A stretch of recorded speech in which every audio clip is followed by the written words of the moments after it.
Hello, my name's Tom Lorentzen, and welcome to the program Interesting People. I'm the host of the show, and it's being filmed here at Chabot College in Hayward, California. The concept behind Interesting People is that there are interesting people everywhere in everybody's family, neighborhood, and community. And with that said, I have a guest today who's a very interesting person, and his name is Father Leo Arrowsmith. Father, welcome to Interesting People. Thank you very much, Tom. Thank you for being here. Father Leo just recently retired from the Greek Orthodox Church, where he has served as a priest. Father Leo, I'd like to start off by asking you a question about where you were born and your early years growing up. As I recall, I think you said you were born in Los Angeles. I was, but that's a long time ago, 87 years ago, so I can hardly remember that day. But it was on the Feast of St. Nicholas. Yeah. Which is, St. Nicholas is the forebear of Santa Claus. St. Nicholas was a real bishop in Lycia, which is southern Turkey now, and that was way back in the 3rd century. But various people have morphed St. Nicholas into the modern day Santa Claus. Mm-hmm. So we don't say we don't believe in Santa Claus, we just say we believe in the real one. Okay, that's very understandable. That's the way it should be. Okay. Tell me briefly, you were born in Los Angeles in 1925, and tell me a little bit about your parents and your experiences when you were born, and give us the audience a little background on that whole period of time. Okay, well, my mom and dad were not religious people, not church people. My father comes from a Mormon background. Way back to the beginning of Mormonism in the U.S. But he was what they called a Jack Mormon. His mother was very devout. She used to take care of me when I was a little boy. I was never really exposed to Mormonism. I respect them, but I was never exposed to that. And I never had any religious upbringing until I was, I think, 5th grade, living in Niagara Falls at the time. And a little boy in my class invited me to church, and it was a little box of a place with a neon sign on the top that said, Jesus Saves. So it was Easter time, and we got our chocolate bunny, and that was the end of my religious experience there. We moved to the next place. When I was in, where was it? One of the New York towns in the 8th grade. I went to church with the Catholic kids, and not because I wanted to go to church, but we were on the way with a bus, and that was the way we could get home. And so I sat with them and through their classes. And one time the priest asked me, he said, I forgot what question he asked, but he asked a good question for this preparation for confirmation. And I said, I don't know the answer. He says, why don't you know the answer? I mean, after all, the Catholic kids had been studying for some time. I don't know the answer. Why not? I'm not Catholic. Well, that was more or less my experience with the Catholics there. We moved again and came to a little town called Bedford Hills when I was a freshman in high school. And there I met a lot of kids that went to the Methodist church. In those days, that particular church was called Methodist Episcopalian. A fine bunch of kids, and I liked the pastor and all. And I lived next door. So had a lot of fun with them. And then I moved next year to Los Angeles, where I was born, all the way back to where I was born. And went to Manual Arts High School because it was a school that specialized, well, had all the typical high school classes, but it specialized in art. And so that was just for me. I loved art because ever since I was about 7 years old, I was always drawing things. And you can see I'm still drawing things. So at any rate, Manual Arts had not only art that I loved very much, but it also had German class. And this was during the Second World War. So I took German. And at that time, I had a German girlfriend, or at least her parents were from Germany. So that gave me a little inspiration to do German. And I did very well in it. I enjoyed it. I sing all the German songs and all. And so then just before graduation, I went over to USC this was 1943.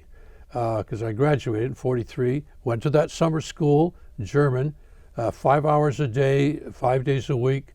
And Dr. von Hoffe, who was the chairman of the German department, he encouraged us. We had, I think, 4 or 5 professors, and we really learned a lot. I was dreaming in German. It must have been broken German, but I was dreaming in German.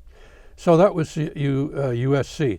And they had told us that if we volunteered in the Army, we could become occupation force officers in Germany after the war would end. Yeah, Father, before we get into that, I wonder, when you were born in Los Angeles, you had referenced to me that they didn't expect you to live as a child. Yes. And just tell the audience briefly about what transpired there. Your parents didn't think you were going to live. And yeah, just to show what a hopeless case I was. The doctors told my mother she should just take me home because I was going to die and no sense in running up a big hospital bill. So they took me home, didn't even bother investing in a crib. They just pulled one of the drawers out of the dresser in my folks' bedroom and put a pillow there, and that's where I was. But I didn't die as everyone expected. I just kept on going. In that little town of Superior, Arizona, Magma copper mine was there. All they had was a copper mine. I don't think they ever had any trees. It was a dry place, and the burros, the donkeys, were running wild there, and all of us kids would go jump on a donkey and take a free ride. But that's how I got started, and then we moved on to Southern California. now, in the hospital, you had mentioned to me where you were born that I don't think exists anymore, does it? And, No. and a famous lady that went on to a career in Hollywood was born Marilyn there. Monroe was born there of a few months after me. It's hard to imagine that Father Leo Arrowsmith and Marilyn Monroe were born in the same hospital around the same period of time. Yes, but I made no impression on the hospital. But after she was born there, for some reason or other, it became a contagious ward, Oh. and then was later taken down. Now, your parents, though your dad was a Mormon, you said a Jack Mormon, where they're less orthodox, shall I say, and more open to some other things, like maybe enjoying a little alcohol or something. Well, they're not into alcohol. Not supposed to. Not supposed to be, yes, Yeah. okay. And That's why my dad was a Jack Mormon. okay. And were your parents educated at all beyond high school, or because you have quite an educational background to you? Did that come from your parents, or where did that come No from? one in my immediate family, Tom, ever even graduated from high school. My father got as far as the 5th grade and had to quit because his father died, and there were 11 children. And so he had to go to work. And he would drive a mule team with a wagon and supplies across the desert there in Arizona. And he used to say to me, he says, I would eat jerky, this dried meat. I'd eat jerky for breakfast, drink water for lunch, and swell up for dinner. I don't think he really did all that, but it was pretty dry, and my folks were very poor, especially with 11 children. Wow. They were very poor. Well, how do you explain you developed a interest in religious belief and also in formal education? Where did that come from? Well, I can only say that somehow God put in my path from time to time situations in which I got in touch with different religions, mostly Protestants of different kinds and Catholics. And but I never really felt that I had come to the Lord in a personal way until I became a Catholic. It's interesting, a lot of people think, well, the Catholics don't do that and the Protestants do. It just happened that way with me. It's my testimony. And partly because there was a Catholic girl that I knew when I was still in high school, and she's the one whose parents were German, and I got interested in German language. And she was such a wonderful person, really an exemplary high school student as a Catholic. She said, Bob, we're never going to get married until you become a Catholic and save $500. Well, I eventually became a Catholic when I was in the Army, but I never got the 500 together. And well, and the story goes on from there. And Father, you born 1925. You started going to USC in what year? 1943, summer of 43. And then you went into the military at that time also. How did that come about that you ended up, were you drafted or did you volunteer? I volunteered, and I had to wait until I was 18 before they would take me. Okay. But I tried to get in even earlier.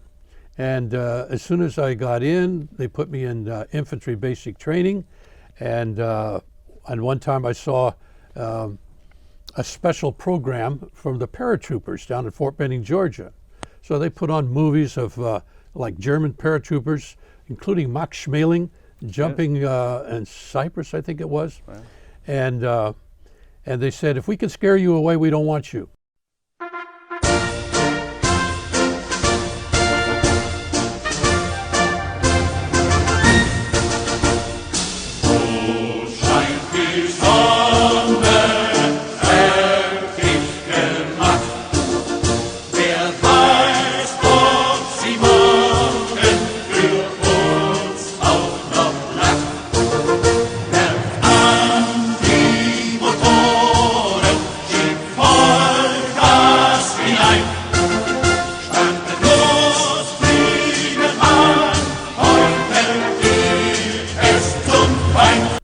So most of them were scared away, but I plugged along, and I was taking instructions to become a Catholic at the time. So the priest, the chaplain, hurried up my instructions, baptized me conditionally because he wasn't sure of my baptism before. And so I went off to Fort Benning, Georgia, and went through the parachute training school there. I think it was about 5 weeks. And then from there, they sent me off to the Philippines.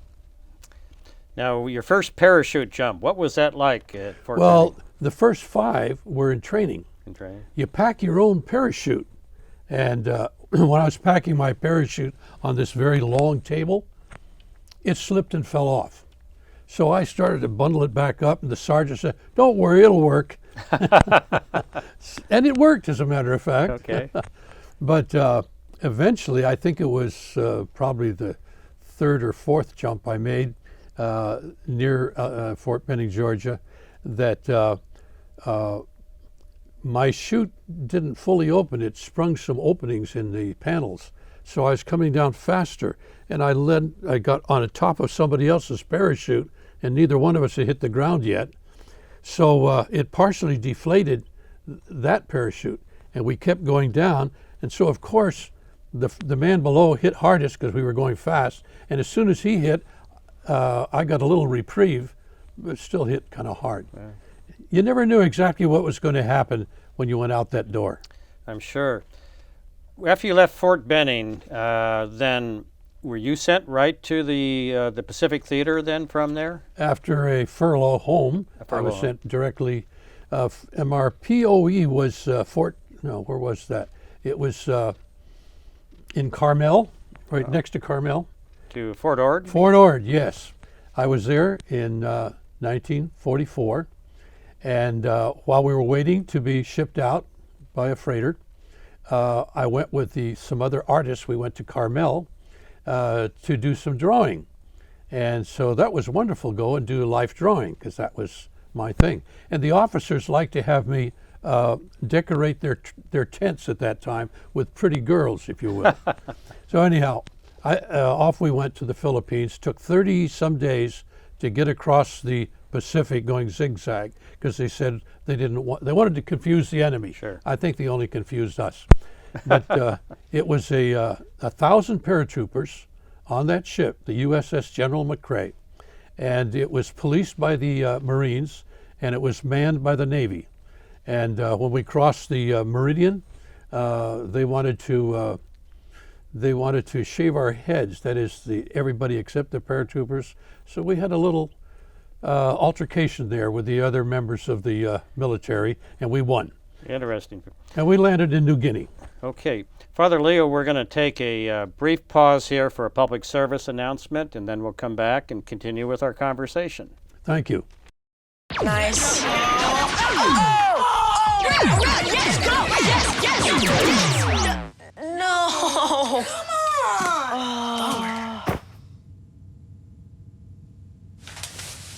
Come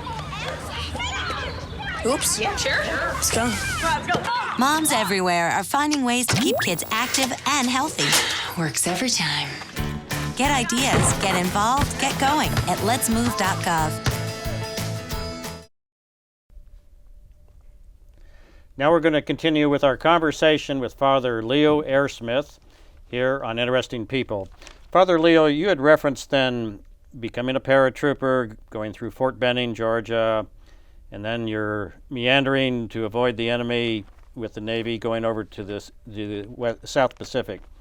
You're in New Guinea. Let's start from there. What transpired from the time you arrived there then? Well, even on that trip, the SS General McCrae, it was a huge thing with 4 or 5 levels, and these 1,000 paratroopers had to be divided up there. And it just so happened in God's providence that there were 3 other young men. We were all 18, and one was named Herb Ost, and another was Alphonse Birmingham. I forget what the other one's name was. But we used to argue theology all the way across the Pacific because Birmingham had gone to a junior seminary and he was very smart. So he was winning all the arguments, but we had a lot of fun. And the air conditioner or whatever it was didn't work down there. It was terrible. But at any rate, we made a pact, the 4 of us. If anything should happen to any one of us, we would contact the parents, the family afterwards. And so sure enough, one of them was killed, Herb Ost. And I could still see his face, an 18-year-old, and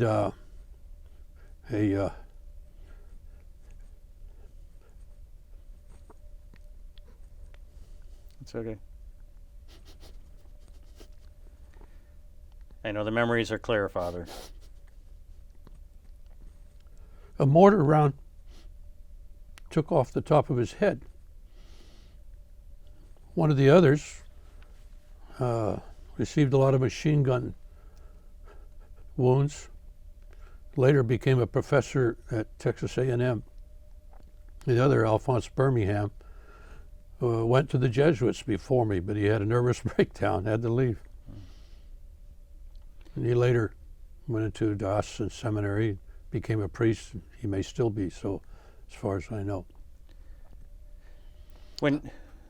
Father, when you then arrive over there, and then yourself, you're assigned to parachute out behind enemy lines in the Philippines. Is that correct, Father? Yes. From New Guinea, they put us on LCIs, landing craft infantry. Sure. And we went across choppy waters to Mindoro. The next move in the march on Manila was the jump to Mindoro. Our convoy steamed 550 miles from Leyte Gulf in 2 days and 3 nights. The three-pronged attack on San Jose and its airfield gets off to a flying start as troops pour ashore in swarms of landing craft. The island of Mindoro in the Philippines. And there, we stayed overnight in the rain. General MacArthur owned a little narrow gauge railway there. Infantry, engineers, Seabees, medics, thousands of men head for San Jose. From its airstrip, our bombers can take off for Luzon and the Asiatic mainland. And so I saw my buddies before we went into combat. And then the next morning we all suited up. And when you get all your equipment, not only your parachute, but all the other equipment you have to have, you can't even stand up straight. And so we're like a bunch of old men. We toddle our way up into these C-47s. There were so many of them you couldn't count them all. Well, there were 500 paratroopers boarded that morning. And we had to keep, as we went up, we just kept circling the area until all the planes were together. And then we went off to the island of Luzon, just south of Manila. And we were to jump on Tagaytay Ridge at Lake Taal. And the night before, while we were getting instructions of what to do, we heard Tokyo Rose on the radio. Greetings, everybody. This is your number one enemy, your favorite playmate, Orphan Ann, a radio associate. The little sunbeam whose throat you'd like to cut. We're ready again for a vicious assault on your morale. And she explained to us where we were going to jump and what we were going to do. Wow. And, told us we ought to go back home and rejoin our families. But anyhow, it was too late. We went. And even though she knew, evidently she didn't tell everybody else, because when we jumped behind the lines, yes, the Japanese were already retreating, but they didn't know that we were jumping at that place at that moment, which was somewhat early in the morning still. They told us we would be jumping at around 1,000 feet above the ground. But I remember when I went out the plane and my chute opened, I looked down and I didn't see any land. All I saw was clouds. And so I thought, gee, 1,000 feet? So it went through the clouds and through at least 1,000 feet. And as soon as I got through the clouds, I could see the land. And I was fortunate enough to land through a tree without getting hung up in it. But my chute hung up in the tree. So I did nicely, got out of my harness. And then from then on, we moved on from Lake Tal. And people who know the Philippines may recognize Lake Tal and that beautiful hotel that's there at the side of the lake. And that was became our rendezvous. And then we went up the highway. I forget what it was called in those days, but they renamed it the 11th Airborne Way, or 11th Airborne Highway. And because we went up that highway, encountering the enemy all along, and other organizations, the infantry and so forth, were coming from other areas, but we were heading to Manila. And at night I could see the, what were they, A something, I forget the name of the plane, these little dive bombers going down and bombing Manila, and we were just south of Manila. Of course, it made me feel good that was happening, because we wanted to get through this as soon as possible. I'll never forget what a terrible thing it was at night when we dig our foxholes. I even dug a foxhole big enough for my sergeant to get in too. And I didn't really like to be alone. So anyhow, I was in one of them that I dug by myself one night, and it was pitch black, couldn't see anything. And I was on guard, sitting in the foxhole, and I would try to stay awake, and I'd fall asleep. And as soon as I'd fall asleep, I'd still see the same scenery that was out there, just the blackness of the trees. And I would hear banzai attacks come. And I'd wake up, of course, and there was nothing there. I'd fall asleep, and then one time, there was a banzai attack. And nobody got to me, but behind our lines the next morning I discovered there were a lot of guys that were killed by those Japanese who had infiltrated. Anyhow, long story short, we wound up eventually in Manila. I was slightly wounded in one encounter, and was evacuated to the 9th General Hospital. And I guess penicillin had just been invented. We didn't even know how to pronounce it. I wasn't sure it was penicillin or penicillin. Anyhow, every 2 hours they wake me up and stick me with this needle of penicillin. Finally get to the General Hospital, and they must have thought I was a strange case, because one morning every ward was just a tent, a long tent with a bunch of beds, and in the middle was the nurses' station, and they had their records and all there. One morning they came up, wanted to search all my things in my bed and around, because someone had stolen some records. I wasn't the least bit interested in anybody's records. But they weren't satisfied, so they sent me to the psychiatrist there. And they asked all sorts of questions, But I tell you, they never did tell me whether I was sane or not. So I don't know to this day if I really passed. At any rate, we got through that. But there I went with another guy. Artists find each other. Another guy was an artist, and we went down to some other place. I think it was USO tent, and do some drawing. And then some of the patients there asked me to draw their picture. So I draw their picture on a big piece of paper, roll it up, and send it to their parents at home. Wow. And here they were still in the hospital, they're wounded. That must have meant a lot to them. It did. And then the doctor who was attending me said, I would like you to draw a picture of so-and-so because he's been very badly wounded. And we're going to do a surgery on him later today. And I want a before and after. So I did the before and the after. And he recommended that I go into drawing, medical drawing, and even would write a letter of recommendation to such and such a school. But I didn't want that. And I'm glad I didn't, because that kind of drawing is finished now. It's all in the computer. So I'm glad I didn't follow that. Now, you were wounded. Were you sent home then, or did you go back into service from there? I went almost back into service, got back to my outfit, and because of some complications, they sent me back again. So I got reassigned to a replacement depot. And in the replacement depot, I met a young Catholic priest, Father Walter DeBold, who'd only been ordained 3 years. And I told him, I said, you know, I would love to be a priest. I said, but I have a girlfriend. And so at any rate, talked to him and to some others. And then I got a telegram that my father had been killed in Caracas, Venezuela, where he was working. But he was at work, this heavy construction, underground airport is what they were building in Caracas during the war. And he slipped on a rainy day behind a semi-truck that ran over him and killed him instantly. And so he was being sent back up, his body sent back to Arizona.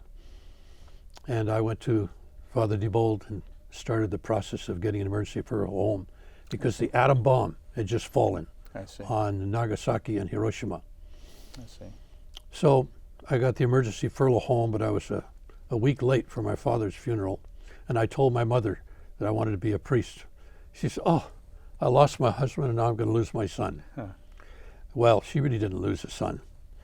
So I went into the Jesuit seminary.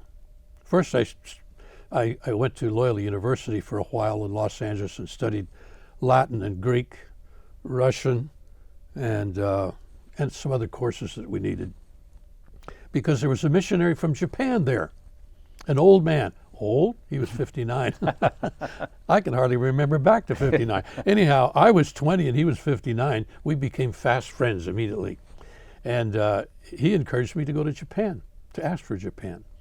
So he taught me these languages, and because he was a linguist and knew 14 languages, had been in Japan at that time 20 years, and had been interred by the Japanese, and when he was released, came to Loyola University for recuperation. So he encouraged you to go to Japan in the post-war era. Yeah. And for what purpose to go to Japan? As a missionary. As a missionary, okay. So I asked, even before I went into the Jesuit seminary in the summer of 1947, I asked if I could do that. And they said, well, Japan is so poor, there's not enough food in Japan. So just go in the seminary and keep asking. So I did. I went in the seminary and kept asking for 7 years. And 7 years later, they sent me to Japan. Mm-hmm. And in the meantime, I had to do the 2 years of spiritual ascetical studies in Los Gatos, California. And then I had to go to Spokane, Washington, study philosophy. And in between that, that was all a 7-year period. 2 years of ascetical studies, 2 years of classical studies, Latin and Greek and English and languages and so forth, and then 3 years of philosophy. And at the end of the philosophy, they sent me off to Japan. While I was in philosophy, though, I met deaf people. So I started studying the deaf language, sign language, and learned enough that I could give talks and catechism things to the deaf people there in Spokane. And there was one very elderly couple that became like my parents. And here I was at that time, 23, 24. And it was a wonderful experience, learning how to express your faith in sign language. Well, Father, just listening to your story, you're only at that time 23 years old or so. Yeah. You're deeply involved in art. You're having deep theological discussions, including going over to see combat in the South Pacific, where you lost one of your dear friends on the way, Yeah. who was on the ship with you. And you're studying several languages at the same time. You're into philosophy. You've already had a very full life by the time you're 23. And as we go on with this interview, it's amazing now that we have the foundation for your life and all the interesting years, indeed several decades since then, as we get into your going into being a clergyman, a priest, and your continuing dedication to these elements in your life. And we're going to get into discuss some of your great artwork here, your icons, and the experiences that you've had. And so as we go through, we're now going to take another pause here as we go into a public service announcement. And then we will go ahead on into the rest of our wonderful conversation here about your very fascinating and interesting life. When some people struggle with their mortgage payments, they become frozen. But the people who take action are far more likely to get the most positive outcome. Call this free government program for the option that's right for you. Every book is an adventure waiting to come to life. Visit new worlds. Encounter new friends. And discover the power of reading. Go to read.gov to read A Princess of Mars, the first novel to feature John Carter. A new world awaits. Read. Welcome back to Interesting People. My name's Tom Lorentzen, and the guest on Interesting People today is Father Leo Arrowsmith. We're going to pick up where we left off, Father, and you're going through the training in the seminary, and you're studying multiple languages, philosophy, art, and then you're returning to Japan. 1954, you've been in combat, serious combat during the war. Tell us what it was like to go back to Japan in 1954. What were your thoughts and experiences? Well, I recall the first time I got in a Japanese subway, and I was the only American, white person in that particular subway at that time in 1954. And I saw all these people that all were Japanese, and they looked somewhat like the people that were my enemies a few years before. But I'd already taken care of the basic thing. The Lord says to love your enemies. And so I figured Japan is the right place for me to go and be a missionary there, having been a paratrooper fighting against them. Now I'm going there with a lot better news. And so, but still it was a little bit of a cultural shock, especially when I would go to some of the special places, religious places in Tokyo and environs, in which I would see these Japanese veterans that had been wounded, some without arms, some without legs, and they were always dressed fully in white, Japanese style, with a white fatigue hat, I guess you'd call it, that drops down to the back just like the hats they wore when they were in the military, but it was all white. And these men were all beggars because the government was giving them nothing. And they had to beg just to live. And these were the veterans that fought for their country. And I was thinking, my country doesn't deal with its wounded veterans that way. We take care of them, and we still do. And I thank God for that. But when I saw that picture, it really gave me flashbacks. And I thank God that those are all gone now.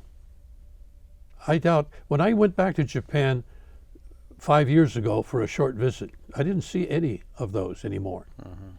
It's one of the good perks about growing really old is that when you get really old, you have no peer pressure. They're all gone. How did you feel at that period of time the Japanese people seemed to feel about where they were at that time, your presence there as a religious person? And Well, from the time that MacArthur and his troops, without me, because I went back home, emergency furlough, when they went into Japan, the Japanese were very friendly and very polite, very reverential. And they were that way when I got there too. When I got there, they were still not really fully out of the depression that would follow the war, but they were a long way from it because it was 1954. But I remember one Japanese that I met, he says, why do you come to a poor place like Japan when you come from a rich country? I don't think any Japanese would ask that question now because they're not a poor country anymore. Right. They're a very well-to-do country. And when I went back there just recently and saw all the railway system and all the technology and everything, it just blew my mind. In some things, they're way ahead of us. At any rate, in 1954, it was a very pleasant experience actually, going to Japan. And first thing I did was went to the language school in Yokosuka.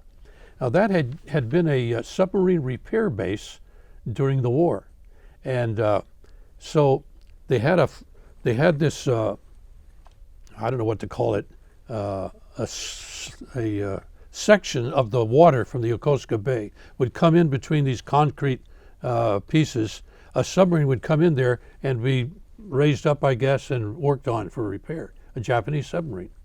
But now we were there, and they had put in a floor on top of it and a little building, and that was where I lived during my 2 years language study, was in that old base. And I could go in the hills behind it where they had these caves, where the Japanese had caves like honeycombs through the little hills. And I was always hoping I would find something, but there was nothing in there. But that's where we had our language school. I was there for a couple of years. so you're studying Japanese, you were already studying German language. I think you studied Latin and Greek. You're going through a formal education process. As I recall, you had told me you earned 3 master's degrees over a period of time. What were the areas where you earned your master's degrees? Well, the first one was from Gonzaga University in philosophy. The second one was from Sophia University, the Jesuit University in Tokyo, in theology.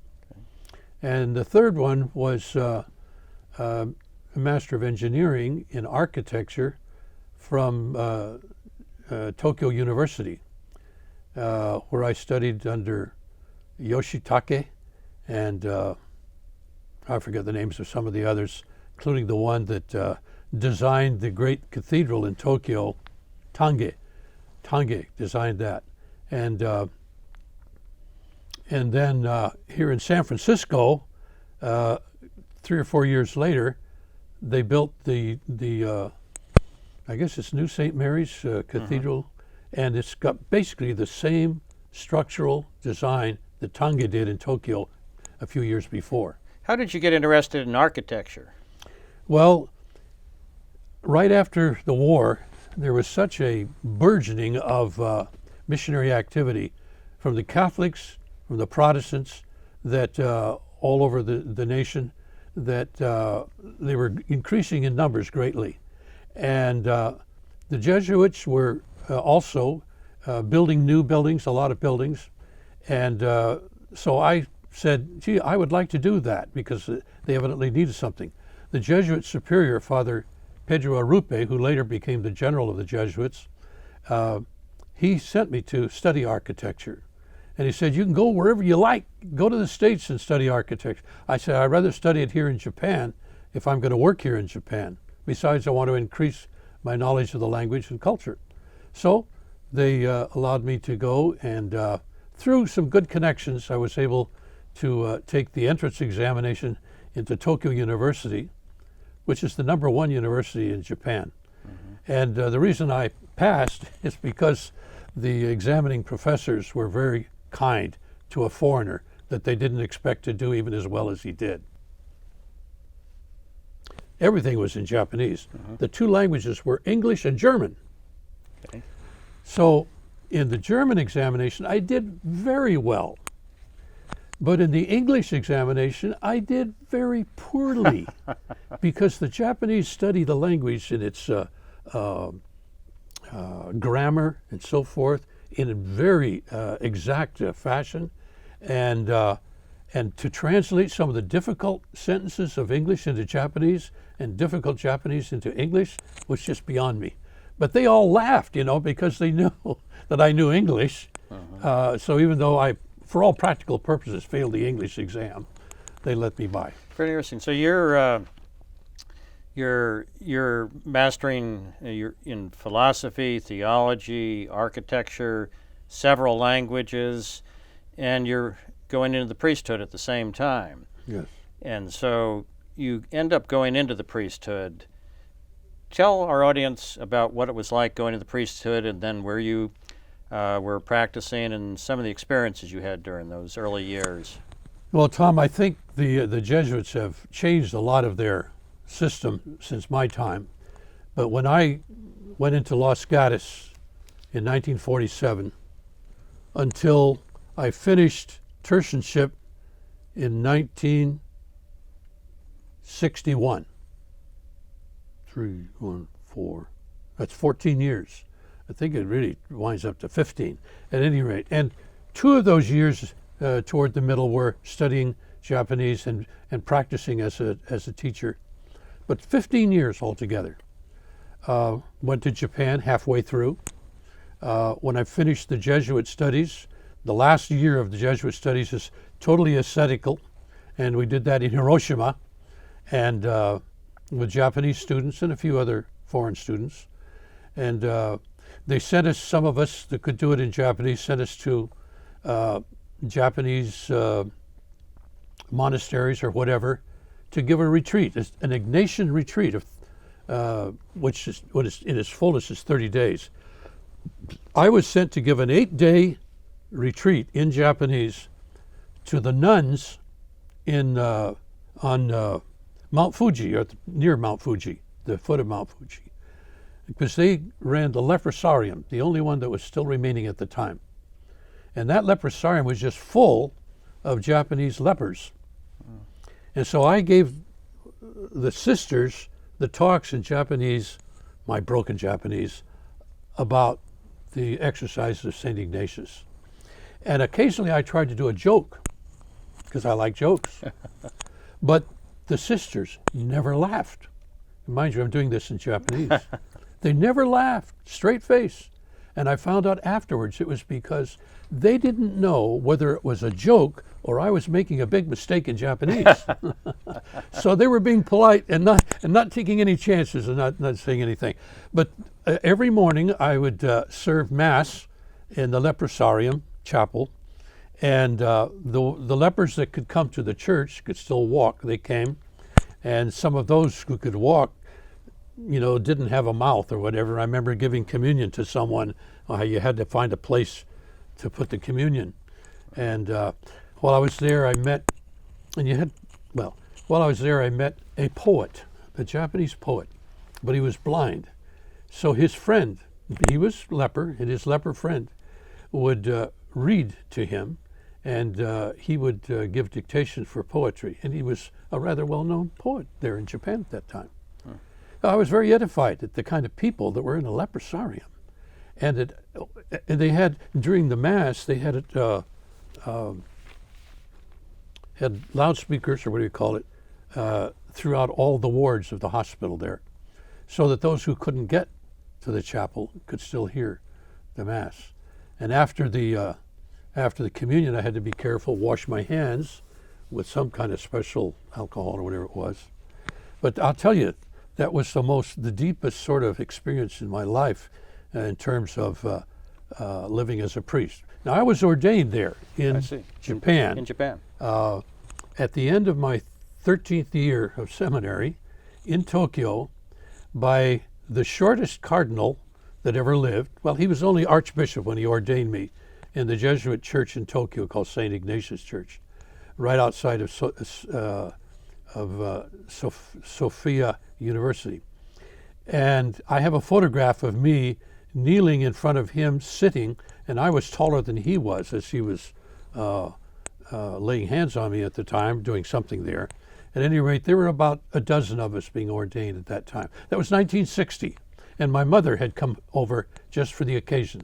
I hadn't seen her for many years, and she was shocked to see how I had grown older. I was shocked to see how she had grown older, but we had a great time together. But the day after ordination, I came down with hepatitis. Wow. And so they put me in the hospital, St. Mary's Catholic Hospital, and the nuns, the nurses were all Japanese, and they came up and put their somewhat yellowish arms next to mine, and mine was more yellow than theirs. And they got such a kick out of that, that I was so yellow. Zettai Ansei was the little sign on my door, absolute rest. Well, Father, with all this now, and you're still essentially at that time a young man, and you've had such a full life already, and we have about 15 minutes more to go in this conversation, so we're going to move into the last of this part of this conversation to get into your role in becoming a priest in the Greek Orthodox Church, your wonderful artwork, and we're going to try and tie all this together in the last 15 minutes, which is going to be an interesting challenge and opportunity here for us to do this. And so as we pause now for a break so we can have a public service announcement here, and then we'll come back to the last of our segments here. Thank you. Looking for these? You drive buzzed. It could be one very expensive ride. First, you gotta make bail. Then pay me to get your car back. Your insurance premiums will go through the roof. And my legal fees just keep adding up. All told, it could end up costing you $10,000. Nothing kills a buzz like getting pulled over for buzz driving, because buzz driving is drunk driving. We're now going to go into the final portion of the conversation here on Interesting People with Father Leo Arrowsmith. Father, you've had a fascinating life, everything we've talked about already here, and then could we just talk briefly for just a few minutes about your entrance into the world of Orthodox religion, the Greek Orthodox Church? You're now retired at age 87, and then we want to move into your artwork and what you're doing at this stage. So tell us about your entrance into the Greek Orthodox Church here to the listening audience. Well, first of all, when we say Greek Orthodox, it covers all the different jurisdictions. All Orthodoxy is somehow related to that. But there's the Greek Orthodox jurisdiction. They're a bit different here in the U.S. than, let's say, the OCA, the Orthodox Church in America, or the Antiochian, or some of the other jurisdictions. At any rate, all are Orthodox. They all have the same faith and practice. But how did I get to that point? Well, in 1970, I believe it was, Pope Paul VI said that if any Catholic priest felt that he really wanted to be married, he could apply, ask for a dispensation, which I did. I applied for that dispensation and received it. Of course, that means that you may no longer serve in the ministry of the Catholic Church. So I did that, and I was married in the bishop's office in Oakland, and then lived in Berkeley, and was doing what I like to call a hit-and-run preaching ministry, traveling for about 5 years all over the country and other nations also, in the Holy Land, in Samoa, in Japan, etc. And we lived in Berkeley Hills. And I remember I had a closet, which was literally my prayer closet. And in the prayer closet, one day, I think it was 1984, it just seemed like the Lord put the word orthodoxy in my consciousness. So I went out, finished my prayer that morning, and wrote it in my journal, which I kept all the time, still do, that somehow the Lord was saying something to me about Orthodox. So I looked for it. And I told a friend of mine who liked to go to bookstores a lot down in Oakland, I said, if you find something on Orthodoxy, buy it and bring it home. So he called me up. He said, I found this one. It's entitled The Apostolic Fathers by Bishop Jack Sparks. Well, I said, bring it home. It turned out I knew Bishop Jack Sparks, but I didn't know he was a bishop. He had worked with the Jesus people in Berkeley many years before. And he disappeared. I didn't know where he went. Turned out he went down to Santa Barbara and as part of the Evangelical Orthodox Church. These were Protestants, especially Campus Crusade for Christ, Protestant leaders like Peter Gilchrist, who were moving toward Orthodoxy. So I thought, well, I need to read something about this. So he brought a book home, and here was this title of Apostolic Fathers. These are the fathers from the early centuries of the Christian Church, and it was by Bishop Jack Sparks in Goleta, St. Athanasius Academy of Orthodox Theology. So I called information and found a number, dialed it, and there was Jack Sparks on the other end. And I said, what are you doing? And he told me a bit. I said, where can I go? Come down and visit us. So I went down to Goleta, Santa Barbara area, visited them. And I thought, wow, this is what I've been looking for. Orthodoxy. Now they were called the EOC, Evangelical Orthodox Church. So I joined them, to make a long story short here. I joined them, and for the 3 years then, the next 3 years, I taught catechism in an Orthodox manner as far as I could, because I was studying it carefully. And the EOC people needed to grow in that Orthodox understanding too. So in 1987, February 18th, 1987, His Eminence Metropolitan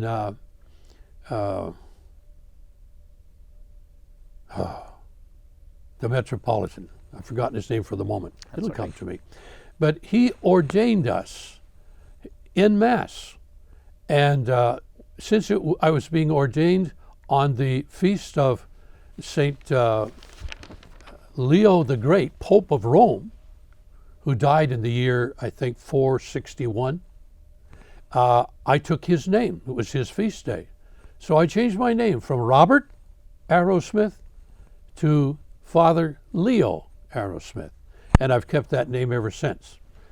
And so that, from that time on, my Orthodox journey continued until finally there was a mission opening in Fremont called St. Innocent Orthodox Mission.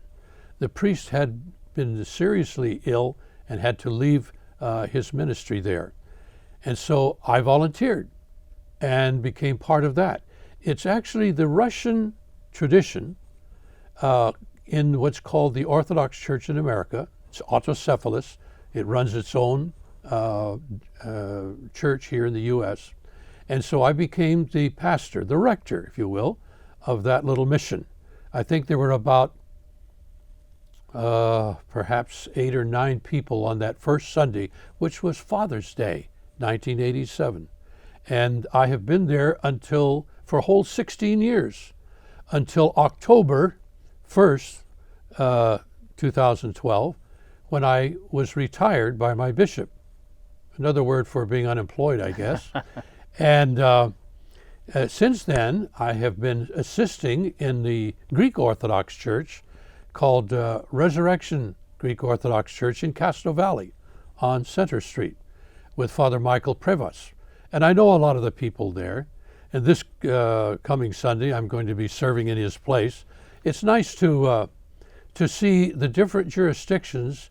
They have different foods, different language, but the faith and the practice is the same. And that's what I'm enjoying now. Fantastic, Father.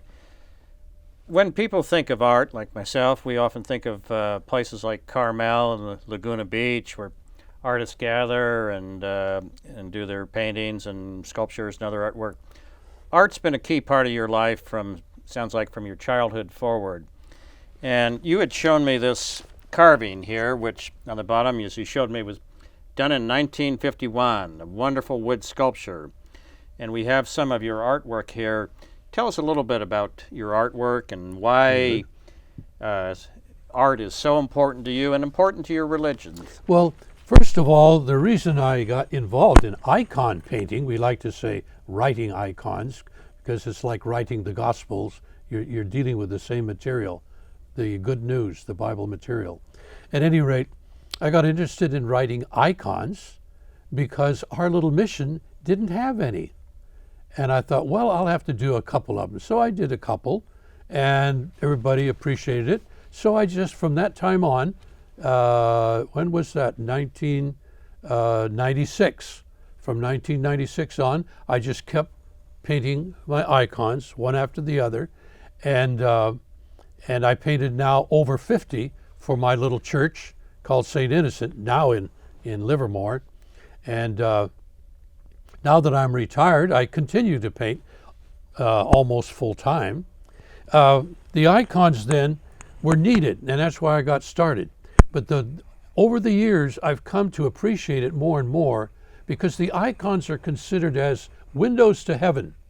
So, for example, this is one of the main icons. Technically it's called Descent into Hades.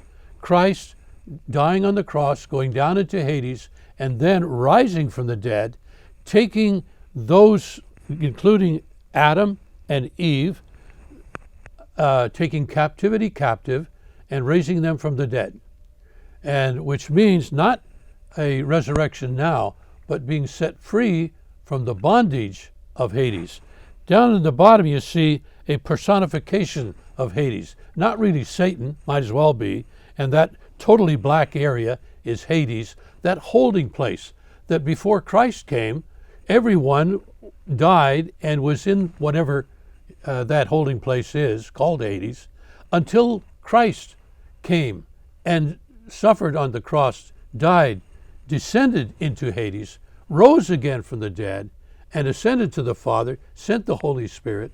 And so now we also call this the resurrection icon. So as you see, I wrote in the top, Christ is risen from the dead. And you see here King David, King Solomon, and John the Baptist, who again, like he always did, pointing to Christ. That's his role, his ministry. Behold the Lamb of God.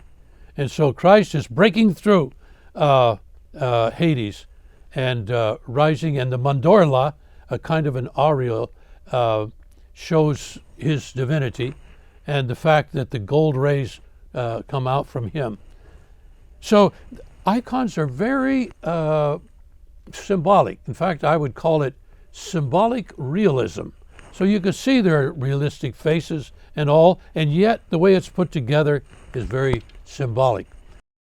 This icon here is called the philoxenia in Greek, the hospitality icon.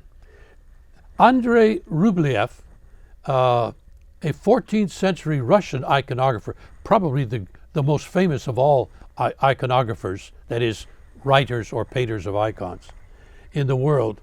There in Russia, he painted one with this theme, but much larger. I don't know what the size is, I suppose about 6 feet high, whereas this is only about 16 inches. And ever since then, iconographers like myself like to imitate his traditional expression of these three angels. Now the three angels are those three that appeared to Abraham and Sarah before Isaac was conceived. And so the three angels came to the tree of Mamre, where Sarah and Abraham were, and told them about the forthcoming birth of Isaac. And of course, Sarah, who is in her 90s, she is laughing behind the screen. Tee-hee, what a joke that is, that I should bear a child in my 90s. And the angel said, she's laughing. And she said, oh no, I didn't laugh. But she did. And Abraham, the scripture says, also laughed. But it's interesting because the Lord, through the angels, gave the name Isaac to their child, born in old age. And Isaac, Isaac, in Hebrew means he laughs. So guess who got the last laugh in that encounter? The Lord gave the very name to that child, Isaac, he laughs. You can see in this icon, in the middle is one angel who has a stole on his shoulder. That signifies a priest, Jesus, the high priest of our confession. And then one that is blessing, the dynamic one, which is the Father, because the Father is the first, and from him flow the Son and the Spirit. And that's why it's very important for Orthodox in our creed not to say that the Holy Spirit proceeds from the Father and the Son. No. The original creed, accepted by all Christianity, way back in the year 325, says that the Holy Spirit proceeds from the Father, just as the Son does. So you see a chalice on the table, and in it is a lamb, a symbol of the Lamb, because Christ is the Lamb. You'll see what's called inverse perspective, where things that get away from you become larger. But in ordinary perspective, we say the perspective vanishing point is somewhere out there in the horizon. But for this icon painting, the vanishing point is not out on the horizon. The vanishing point is you, the beholder, as you look at the icon. So that's why we have that. Is there anything else that might be interesting to ask about it? Well, Father, we could have a whole lengthier conversation on this, but we have about 2 more minutes to go in our conversation here. But I just want to comment. I know you've talked about the deep significance of your icons, but this is also wonderful artwork. Do you have any art training in your background among all your other matters, or is this just an inherent talent that you have? Yes. When I was in high school, we had a lot of art. I majored in art even in high school, and in the evening our art teachers would take us sometimes down to Art Center in LA, and we would draw from the life drawing. And one time Norman Rockwell appeared in our class there, and we were asking him all sorts of questions, how do you get started with an idea in art? He says, I think, for example, I see a street and a lamp, and I see a sailor. He looks like tipsy. He's coming up to the lamppost. He says, I just start creating an event, and then I capture it someplace where I find it meaningful. Right. And then many years later, I was in New York City, and I was walking up the steps of a public building, and here he was walking down the steps. And I said, do you remember me? No, I don't remember you. He said, well, I remember you, Norman, when you gave us that talk. And he's always been a favorite of mine. Father, with your tremendous life you've had, and you're such young in spirit, you're a young 87, as we wrap up here in our final minute or so of this conversation, what are the key lessons you've learned throughout your life with your art, your religion, your philosophy, your life experiences in war and peace and formal education? What type of advice or wisdom do you feel you've earned after all these years that you can share with us? I have one point of focus: Christ the high priest. And I'm not just trying to be religious or spiritual. Christ, the living Christ, the one who really lived, really suffered on the cross, really died, really rose from the dead, sent the Holy Spirit, that Christ who intercedes for us even now. That Christ has become the very center of my life. Long time ago, in the Jesuits, I was always focused on Christ, and as an Orthodox priest still. But one of the things that has come more and more to my attention and becomes more and more interiorly very important to me as Christ the high priest is what's called temple theology. namely in the Garden of Eden, which was the place of the presence of God. God was present with Adam and Eve, and they sinned and lost it. But God promised a restoration of his presence. And in that presence, he built the temple, he built the tabernacle of Moses in the wilderness, so that God would be present and the people would worship him there. And then there was the next stage, the tabernacle of David, and then the next stage, which was the temple of Solomon. And in the temple of Solomon also, there was the presence of God, to such an extent that Solomon couldn't even continue his prayer. The priests themselves fell out in the spirit because of the powerful presence of God. And then the rebuilt temple still had the presence of God. But the fulfillment of all of the presence of God that Adam and Eve lost, the fulfillment of the promise of restoration of the temple of the presence, was in the person of Christ Jesus, the high priest. And if in him, if he is the fulfillment, as he certainly is, then his church, which are the members of his body, are also the fulfillment of God's presence on the earth. And the final stage is the New Jerusalem, where the book of Revelation says there are no lights because God is the light. And that temple called the book of Revelation, the New Jerusalem, that's the final fulfillment, and you and I are members of that. That's our hope. Well, Father Leo, this has been a fantastic opportunity to visit with you today and to have this conversation with you. And at some point here, we're going to make sure we put your website up on this program so people can see your wonderful artwork. And also, if they would like to contact you and perhaps have you do some of your wonderful art for them as well. But I want to thank you on behalf of Chabot College and our listening audience here and myself for having you join us today. It's been a wonderful visit, sir. Thank you, Tom. And thank you for everything. Great to know you. Thank you. Thank you. God bless you all.